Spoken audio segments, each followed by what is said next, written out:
Pardon. Bonjour.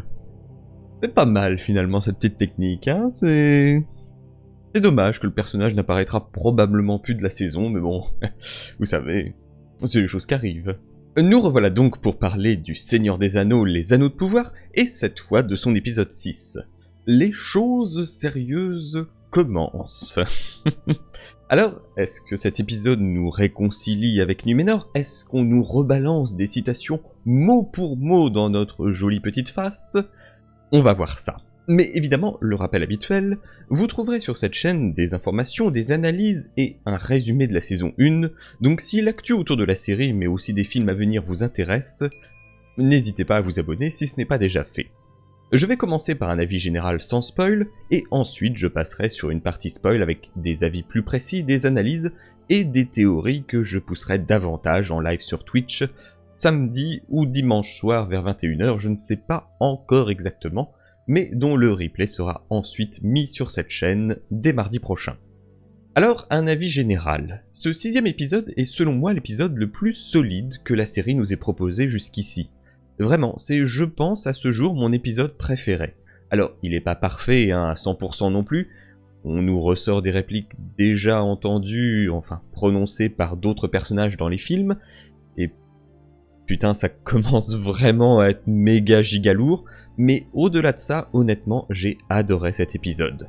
On a un peu tous les arcs narratifs, sauf celui des rescapés des Terres du Sud, hein, c'est pas plus mal. Pareil, dans la lourdeur, on a l'histoire de l'étranger qui n'avance pas. On sent qu'ils veulent garder ça pour la fin de la saison, mais du coup on piétine d'un épisode à l'autre sans progrès, c'est... Oh, c'est lourd. Et on pourrait dire qu'ils étalent ça comme du beurre sur une tartine trop longue, mais...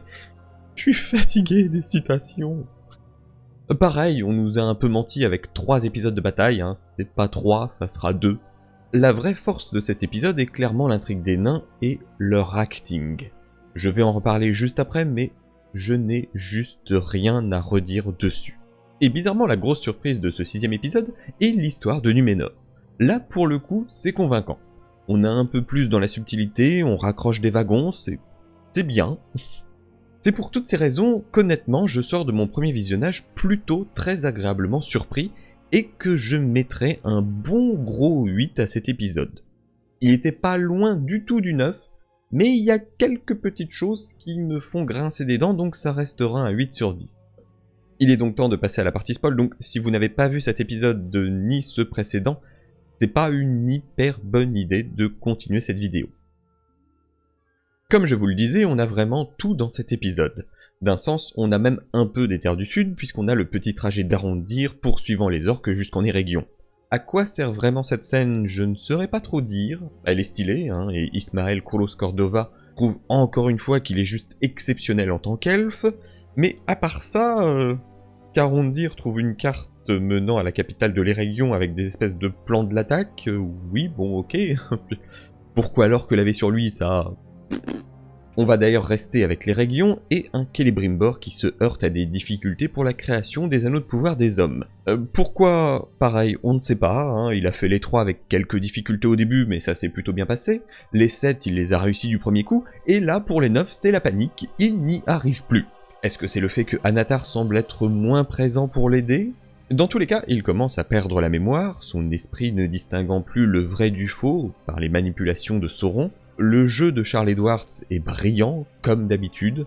J'aurais encore une fois juste aimé un peu plus de subtilité dans la transition de tenue d'Anatar. Le message inscrit sur le corps de l'elfe par les troupes de Hadar peut être vu de plusieurs manières, un message pour Halbrand, ou est-ce directement pour Sauron? J'adore la manipulation ultime de Sauron sur Celebrimbor, l'empêchant de voir à l'extérieur, et le contrôlant mentalement lorsqu'il réussit enfin à sortir. L'acting de Charlie est très bon, j'avais peur, vraiment, du mouvement de tête un peu trop prononcé à la Harry Potter avec Voldemort, mais là c'est bien, c'est suffisant, c'est juste ce qu'il faut. Il y a quelques éléments étranges, notamment le fait que Anatar est une flasque de mithril. Est-ce un leurre total et est-ce que c'est vide ou... quoi? Mais si c'est vide, avec quoi Celebrimbor va-t-il créer les 9? Et puis, on l'a pas vu, Narvi qui donnait ça, et Narvi avait pas vraiment l'impression... Bah déjà, il était pas dans la scène, et puis les nains avaient pas vraiment l'impression de vouloir donner du mithril à Anatar. Bref, beaucoup de questions sur cette petite scène. J'aurais bien aimé une transition un peu plus fluide de la vision. Elle reste bonne, hein, mais Anatar est un peu trop statique quand on passe de la vision à la réalité. Concernant toute la partie Galadriel et Hadar, l'elfe corrompu est vraiment très bon. Pour le coup, c'est une belle continuité avec le premier acteur.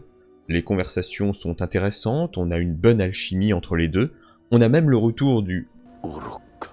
Pour le coup, c'est bien écrit et c'est logique. On a toute une symbolique et même un pouvoir de la couronne de Morgoth reforgée. D'un sens, ça explique un peu mieux la mort de Sauron dans le prologue, même si c'est pas hyper raccord au texte. Par contre, il y a quelque chose que je ne comprends pas. Comment Hadar s'est rendu d'un coup compte que Halbrand était Sauron? Enfin, je veux dire, à quel moment il s'est dit « Tiens, c'est lui ». Galadriel, qui se fait avoir en divulguant absolument tout, juste pour essayer de stopper Sauron, conduisant finalement à la réalisation du plan du Seigneur des Ténèbres, c'est... ça passe. Par contre, l'étranger, Tom et les pieds velus, ça avance à rien. Ça fait quoi? 8 épisodes de la saison 1, 6 de la 2, qu'on n'avance pas. Au début, c'était le suspense magicien ou Sauron, maintenant c'est le suspense quel magicien? C'est épuisant, vraiment épuisant. On nous parle du feu secret, oui. Père, merci, j'ai la ref. C'est... wouh! Ça nous avance pas plus, on remet juste une pièce dans la machine. Les dialogues eux-mêmes ne servent strictement à rien dans cet épisode, hormis à nous faire patienter. C'est la salle d'attente chez le médecin, c'est l'ascenseur qui n'en finit pas de monter. Il nous aurait mis dans cet épisode juste Tom et l'étranger assis à regarder le feu avec une petite musique d'attente, que ça aurait été la même chose.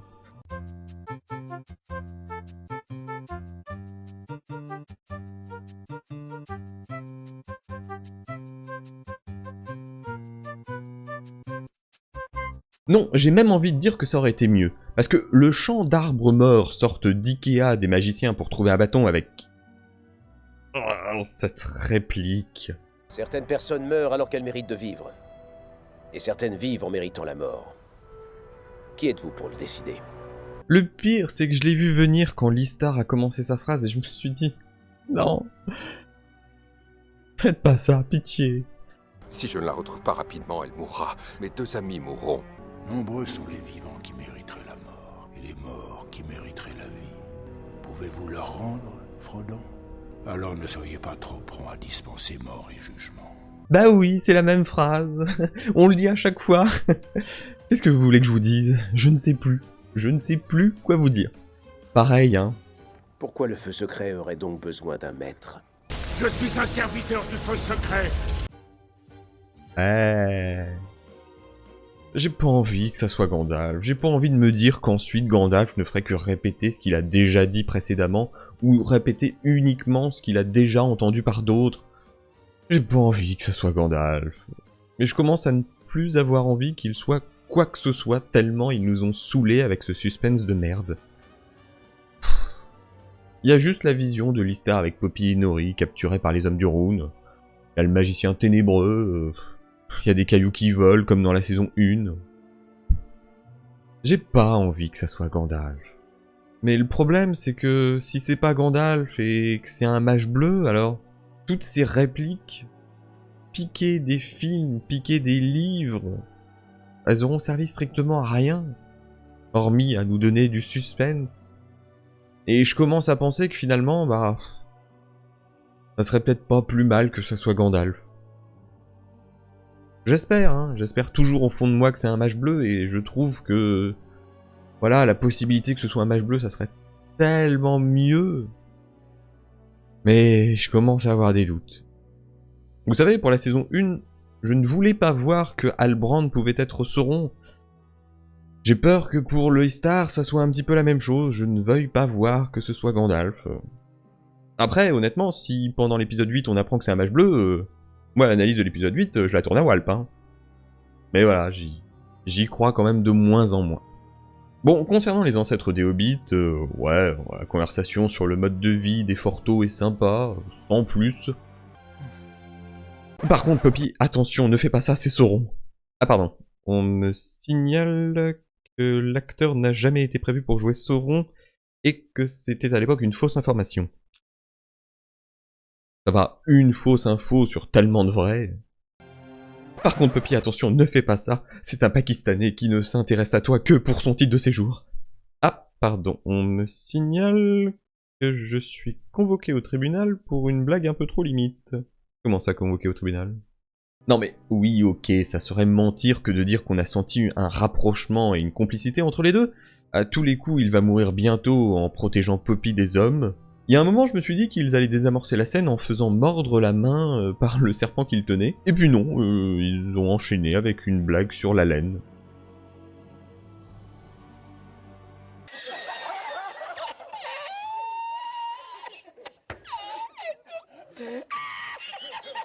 Pour Numénor, là, vraiment, j'ai bien aimé. Le jugement d'Elendil, ça va, on a la manipulation de Pharazôn qui sait pertinemment qu'il ne lui jurera jamais fidélité, on a Éarienne qui est un peu plus nuancée, on sent qu'elle est sous la coupe totale de Pharazôn, mais qu'en même temps, elle aime son père et ne veut pas le voir mourir lors du jugement de la mer. Elle est même un peu touchante, elle se fait rembarrer d'une force par son père. Si après tout ce qui s'est passé, tu n'y vois que de la fierté, c'est que nous n'avons plus rien à nous dire.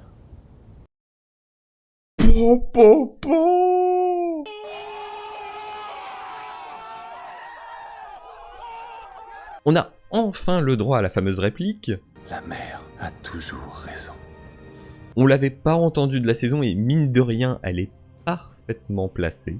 Pour le jugement lui-même, c'est assez flou sur la manière dont ça fonctionne avec le serpent des mers, mais ce que j'aime surtout, c'est que cela réhabilite Myriel en tant que reine, ce qui permet de raccrocher, comme je le disais, les wagons. Bah oui, parce que Pharazôn sait qu'il a besoin de Myriel, il ne pourra jamais être roi sans elle maintenant. Donc là, on peut, je pense, dire que c'est clair et net qu'il devra se marier avec elle.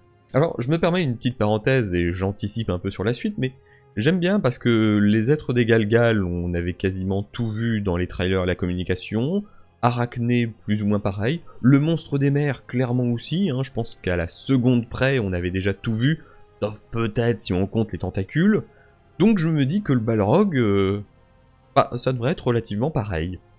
Et ça me rassure pour ce que je vais vous dire après. Bah oui, le texte il est déjà écrit, désolé, c'est pas spontané.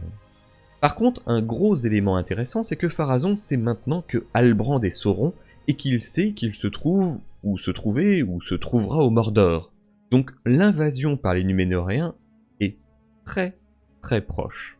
Je vais finir par vraiment la partie qui m'a le plus plu et touché, les nains. Alors ok, on continue avec un roi de plus en plus cupide, mais pour le coup le changement n'est pas si radical avec l'épisode précédent. En revanche, cette histoire de Balrog dans le Brasero, c'est pas du tout ce que j'avais envisagé. Là, clairement, c'est Sauron qui ressent la présence du Balrog au fond des mines, ce qui m'inquiète vraiment beaucoup. L'histoire des nains avance extrêmement vite, ils commencent à creuser, et à beaucoup creuser, et à creuser plus vite et plus profondément que ce que j'avais espéré, et j'en viens à craindre que le Balrog ne détruise Khazad-dûm à la fin de cette saison. Pour moi, ça aurait dû être en saison 5 voire 4, mais j'ai la sensation qu'ils ne savent plus quoi faire aux nains. Après, cette inquiétude c'était au moment de cette scène. Ensuite, avec l'idée de résistance de Disa et presque son idée de renverser le roi, déjà je me suis dit « Wouh !» Ok. Bah... Ouais. Elle avait déjà des petites idées de trahison à la fin de la saison 1, mais là... Ouh. Ok. L'heure est à la trahison, alors. Ils vont même jusqu'à bloquer l'expansion des mines, grâce à l'aide de quelques chauves-souris, j'ai envie de dire quelques chauves-souris et ça repart, dans l'autre sens. J'ai été un peu moins convaincu, la scène est sympa, ça donne des espèces de pouvoirs surnaturels à Disa, ce qui est peut-être un peu too much, mais c'était agréable. J'ai vraiment espoir qu'il ne termine pas l'histoire des nains maintenant, et je pense qu'il y a encore matière à raconter des choses, mais factuellement, on a des scènes avec le Balrog qu'on n'a pas encore vu. Alors, le parallèle des épisodes me fait dire qu'on avait vu le Balrog en épisode 7 de la saison 1, donc... à voir la semaine prochaine, mais je pense qu'on le verra en épisode 7 de la saison 2. Vivement l'épisode 7 de la saison 3. Et surtout, tout le monde ensuite va savoir que Anatar est Sauron et que les anneaux sont donc corrompus. Alors, quoi faire avec les nains? En revanche, l'acting d'Owen Arthur en Durin, putain, c'est l'une des raisons pour lesquelles je veux que l'histoire des nains continue. Il joue tellement bien, on a enfin un nain qui fait nain mais qui n'est pas juste des blagues sur pattes. Tout cela alors que l'épisode se termine, pile comme quelqu'un me l'avait dit dans le chat en live lors de l'analyse de l'épisode 5, par le projectile enflammé venant toucher la caméra. C'est quand même une conclusion d'épisode assez facile, mais hey, ça ferait aussi une bonne conclusion d'analyse, non? Bon, on reparlera donc de tout cela plus en détail en live sur Twitch samedi ou dimanche vers 21h. Donc je vous donne rendez-vous bientôt et si cette vidéo vous a plu, n'hésitez pas à la commenter, à mettre un j'aime et à la partager pour aider la chaîne et faire grimper le référencement. Si vous n'êtes pas déjà abonné, je vous invite à cliquer sur le bouton. Et en attendant, merci à vous et à la prochaine.